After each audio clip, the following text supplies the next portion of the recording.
I'm Andrea Salmon from MS, and it's my pleasure today to be talking to Mattia Cicoli about his art.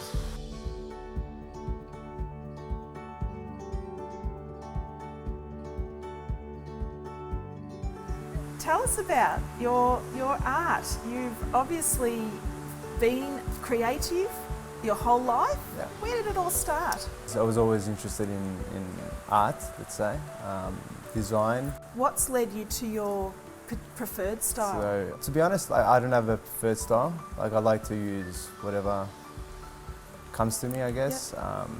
Whether it's sculpture, printmaking, a lot of etchings. But oil paint, I don't know, I just like that sort of the fluid motion of the oil paint, you know, and layering it on and getting messy. Where does your inspiration come from? Inspiration, you know, comes from myself. I like to look in myself, yeah. So a lot of the inspiration that I paint is about myself. Mm-hmm. But then I try and link it to everyone, to a broader subject. You know, I was diagnosed at 17, had 2 major episodes, which actually made me use a wheelchair. I didn't know what to expect. You're really not in your body when those sort of events happen in your life. Painting for me at the time was the only way of letting out what I thought was capable of letting out, even though I didn't know exactly what was going on. Yeah. Art's kind of helped me merge the two together.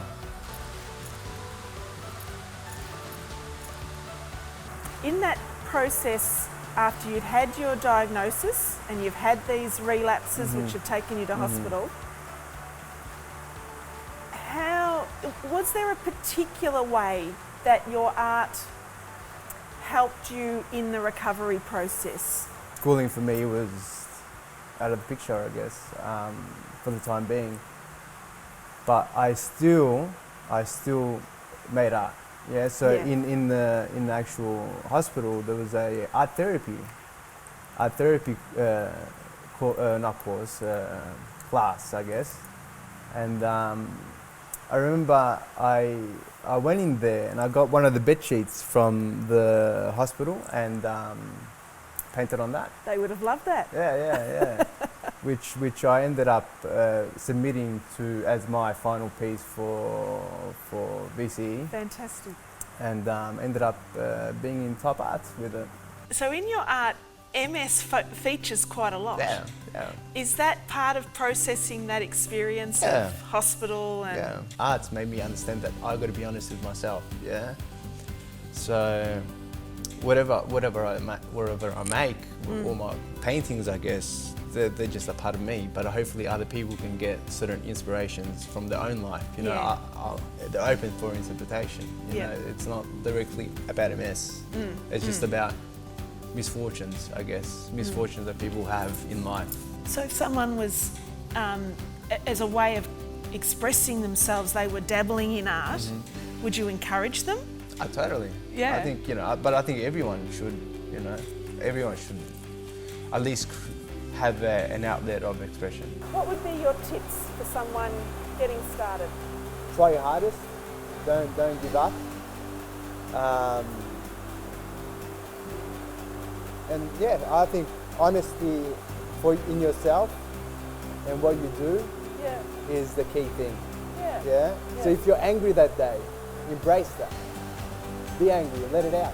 Yeah. If you're happy, let it out. Do you go into a painting with a concept of how it will look at the end? When you come in the studio and you put the music on, let's say, or you know, you have your coffee and you're sitting in front of that canvas, that white canvas that's freaky. To just look at that white canvas. Yeah. You know, but then slowly you come up with an idea, a thought. Yeah, it's mainly a thought, you know, and from that thought it develops. That's also why I like painting, yeah, because you're able to do that. You're able to over paint, under paint. You know, you're able to keep the layering on your idea. And you're also into sculpting. Yeah, so I do a bit of sculpting. Sculpting for me is kind of more physical, yeah? So Yeah. you're kind of like dancing with it. Yeah, You're okay. kind of forming it, you're kind of scraping it away. And it's good, it's a good release as well, yeah? Yeah. Because, you know, you might be angry that day and you're just scraping hack a bit away, at it. scraping away at the sandstone. Even though it's a bit hard because my movements and my hands not that, Yeah.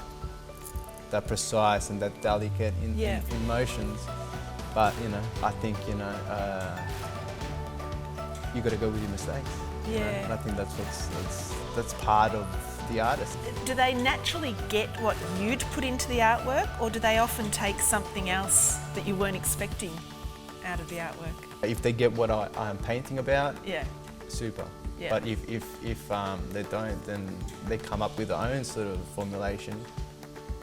That's It's good amazing too. as well. Is there a difference between the process of creating the art and the end product? Which are you more interested in? The essence of it, it's a mixture of everything. It's a mixture of your emotional state, your physical state. It's, you know, like maybe I come in the studio and I'm fatigued that day, let's say. Yeah, it's hot. It's a hot day. And having a mess, you know, you feel it more. It's more amplified, the sort of symptoms that we all possess, but it's more amplified. Or it's really cold and you freeze up. Yeah. So your movements, your connection with the painting might be different. Your stroke might alter a bit. Yeah. And I think that's all part of it. You know, and like I said before, you've got to embrace whatever comes out. Yeah. Mattia, tell me about your Ambiguous Bodies series. I really wanted to explore the human body and what it's about, especially when you're being diagnosed with a sort of chronic illness. This is one of the works that I did for it. That imagery, it's kind of like you're born, but what are you born into? Yeah. What is life going to give you?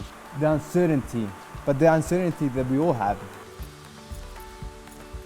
If it wasn't for art, you know, I probably wouldn't have come to the acceptance of it as I have now.